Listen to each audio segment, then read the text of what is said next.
Good morning, Greenwich High School. I'm Mrs. Oreco, the Social Studies Program Administrator.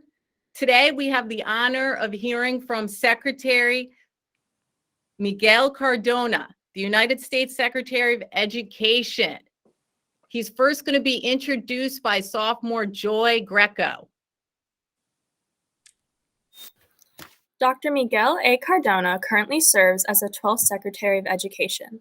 Secretary Cardona is a lifelong resident of Meriden, Connecticut, and is a proud alumnus of Meriden Public School. Following his time in Meriden Public Schools, he attended CCSU for his bachelor's degree in UConn, where he completed Master's in Bilingual Bicultural Education, Administrator Preparation Program, Doctorate in Education, and Executive Leadership Program Superintendent Certificate. Since beginning his journey as an educator, Secretary Cardona has served as an elementary school teacher, school principal, the Performance and Evaluation Lead Administrator, Assistant Superintendent, and most recently, Commissioner of Education for the state of Connecticut. Under Secretary Cardona's oversight, despite the pandemic, Connecticut launched a statewide FAFSA data dashboard, procured a comprehensive statewide special education data system, announced the state's highest ever extended graduation rates for students with disabilities and English learners, reached a new stipulated agreement in the landmark school integration case, Sheff v. O'Neill, established the first national requirement for high schools provide courses on Black and Latino studies, and initiated systemic improvement protocols that can reach every corner of the state. His focus on equity and excellence for all learners has driven his work at all levels. His greatest source of pride, however, is his family. Secretary Cardona and his beautiful wife, Marissa, are the proud parents of 2 children. Thank you, Joy. Thank you for that introduction. We have questions which have been submitted by the students listening. Bernardita Thompson will read the first question. Durante las elecciones de 2020, muchos jóvenes se involucraron en el proceso político, incluyendo muchos que aún no tienen edad para votar. ¿Cuál crees que es el papel de la educación pública en el fomento de la participación en la democracia y qué planes objetivos tiene su departamento para implementar programas o currículums para promover la educación cívica y la participación de estudiantes de todas las edades? O en inglés, during the 2020 elections, many young people became increasingly involved and engaged in political process, including many that are not yet of age to vote. What do you believe the role of public education is in fostering engagement in democracy, and what plans or goals does your department have for implementing programs, curriculums, and guidelines to further civic education and engagement for students of all ages? Before you answer that question, I know you have a few words you'd like to share with our students. Thank you very much for the question. Can you hear me okay? Yes, okay, great. So first of all, I want to say thank you for the invitation. So glad to be with you, Greenwich High School, and so pleased to be able to hear from students directly with these questions. And as was mentioned before, Joy, you know, the role that I love most is that of papi, of dad. As a parent of 2 high schoolers, my son is a senior, my daughter is a sophomore. I know how important being in person is, being with your friends, being with your classmates, with your teachers, extracurricular clubs, sports, music programs. I know how important those are to you. So for me, it's always important to hear from students, and more importantly, to listen to what the students' needs are so that we can make sure that our school system across the country meets the needs of our students. And Bernardita, your question was a good one. You know, how do we foster an opportunity for students to understand the importance of civic engagement, right? And many students are not old enough to vote. Most students are not old enough to vote. But it's really important that we, as educators, not tell students what to think, but just give them the opportunities and the tools to develop those critical thinking skills and provide opportunities for our students to engage in meaningful ways in the process of leadership. I always say students have great voice.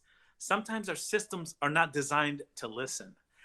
That's why our schools are critically important in the development of our students' thinking. And they provide opportunities for students to engage in leadership and to engage in conversations and debates about what's best.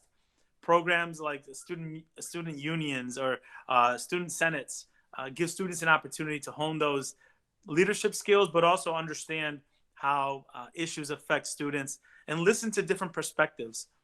In my role as Secretary of Education, now more than ever, we need our country to be united, and we need to have a voice of our students in the process. I've had conversations with legislators in this last week, both Republican and Democrats, to talk about the importance of civics education and ensuring that teachers like Ms. Areco have the support that they need to engage in good civil discourse and help students understand how their decisions and how their advocacy can lead to improved community outcomes. So get engaged in the process and know that we're counting on you, because you're going to be leading our country. When I get older, you're going to be the ones that I'm going to be looking to for leadership. So thanks for that question. Marcos Piccinino is going to read the next question.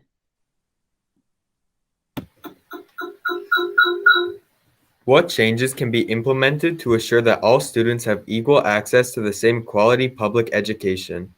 Yeah. Thanks for that question, Marcos. That's why I got into this business. I got into teaching this profession. I got into this profession because I wanted to help students. I wanted to provide access and equity. I started as a fourth grade teacher, Marcos. I haven't changed my values. I want to help students as much as I can. And for me, equity and access was a big part of it. Not only as a fourth grade teacher and then a principal, assistant superintendent, adjunct professor in college, commissioner of education, and now secretary, but as a student. I realized as a young student that education was going to open doors for me. I was the first in my family to go to college, and I realized that I had a passion for learning, a passion for continuous growth. And I want all students to be able to access that, regardless of circumstance, race, or place where they live. And across the country, we have a job to do to make sure that education is accessible to all students, that higher education is accessible to all students. And that's what my passion is. And what we're trying to do is not only communicate the importance of that and create policy at the Department of Education level, at the federal level, and determining how we exercise support and oversight of the $130 billion in the American Rescue Plan to make sure that our schools are reopened, but better than they were before. But it's also about supporting and pushing the legislation that the president is proposing that provides universal pre-kindergarten to all 3 and 4-year-olds across the country, regardless if their parents can afford it or not. Providing more scholarships based on need for students that want to go to college in the Pell Grant, including our Dreamers, and making sure that our universities are supporting our students and that they're making sure that they're providing good value so that college costs don't weigh someone down for the rest of their lives. So that's why we're improving systems that are giving loan forgiveness. So there's a lot we could do at the macro level, but it's also about communicating and making sure we're supporting educators who are doing their job to provide students with the best opportunities in the classrooms like at Greenwich High School. Caleb Kaland will read the next question. How did you get involved in the Biden administration? It's a interesting story. I was serving as Commissioner of Education in Connecticut, and I got that role in 2019. The governor asked me to join his team, and the State Board of Education approved my nomination, and I was serving as Connecticut's commissioner, where I worked with your Superintendent Jones and others to make sure that our schools are strong. When the pandemic hit, each state has a commissioner or state superintendent.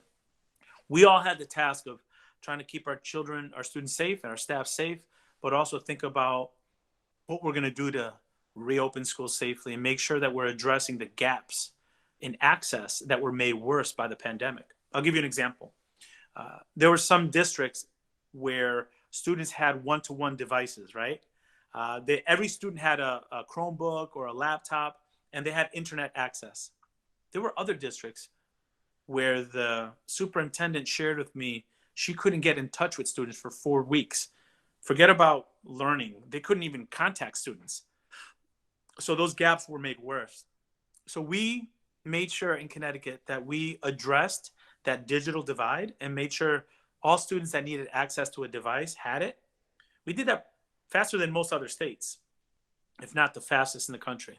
And we also made sure that students were safely returning into the classroom in a way that engaged different stakeholders.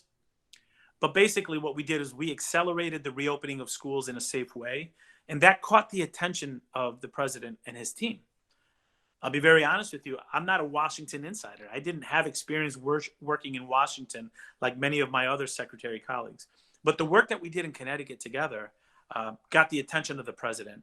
So they vetted me, and what that means is they interviewed me, they did some background checks, and myself and other candidates were brought to the table. And then I got an interview from the president, and I got an interview from the vice president. And after those interviews, he called me and he said, "I'd love for you to join the team." And I said, "Of course." So that's how the process went. Ok, otra pregunta es, ¿cómo piensas que la pandemia ha afectado la educación en Estados Unidos? ¿Y crees que va a haber una transición permanente el aprendizaje online? O en inglés, how do you think the pandemic has affected education in America? And do you think there will be more of a permanent transition into online learning? Primeramente, sí, yo creo que va a ser un cambio bastante grande para el futuro de educación. I definitely think education will be better than what it ever has been. And I mean, I don't have to tell the students on this call, blended learning is something that enhances learning. The use of devices, the use of the internet only enhances learning. And we learned from the pandemic that you're not required to be sitting in a chair to learn. Now, it's not ideal. I wouldn't say that online learning for everyone is the best way to go. As a matter of fact, I know for students, they need to be around one another. That social interaction is such a part of the learning experience. The engagement with teachers in person, that's priority. But yes, to answer your question, yes, it should be a part of our future. When the president talks about building back better, for me, I interpret that as in education, we shouldn't set the goal to be to return to how school was in March of 2020. We can do better. And that means that maybe you can take a class that's not offered locally, but maybe a class that's offered across the country. Or you could take a class that's offered in another country. I remember talking to a student in a rural community who said, "I can take classes now that I couldn't take before because there are online options." That's just a very specific example of what we need to do to evolve our system to make it more accessible to students and to provide more opportunities. We're the closest to a reset button in education than we've ever been. So we really need to rethink how we can redesign our schools with the funding of the American Rescue Plan and the Build Back Better framework that the president has proposed to make schools better. And listen to our students. What would you want to see that we could do across the country to help your learning, to help your parents feel connected, authentically connected into learning? We have an opportunity here to build it back better and to make sure that our schools are better than they were before the pandemic. The funding is there. The president's advocacy for education is at a level that I've never seen as an educator in over 20 years. And I know the educators in the room know that we've always been asked to do more with less. Well, that's changing. So we need to take this as an opportunity to not only reopen our schools, but really reimagine them and evolve them in ways that provide better opportunities, better access, and more equitable outcomes for all of our students. I think we have time for one more question. Can you tell us about an obstacle you had to overcome in order to achieve your goals? You know, I think that's a great question. Thank you for that. I've been fortunate and blessed to be in positions where I have a tremendous team around me. Whether I was a classroom teacher, commissioner of education in Connecticut, or now secretary of education. So it's never me, it's we, right? There's a group of folks. And I think the obstacle is really making sure that we're very clear on what the focus areas are and ensuring that the goal of improving outcomes for students stays at the core. One of the challenges of that is maybe the transitioning, the traveling, and moving from place to place. I'm fortunate that I serve 50 million students pre-K to grade 12 and another 17 to 20 million in college.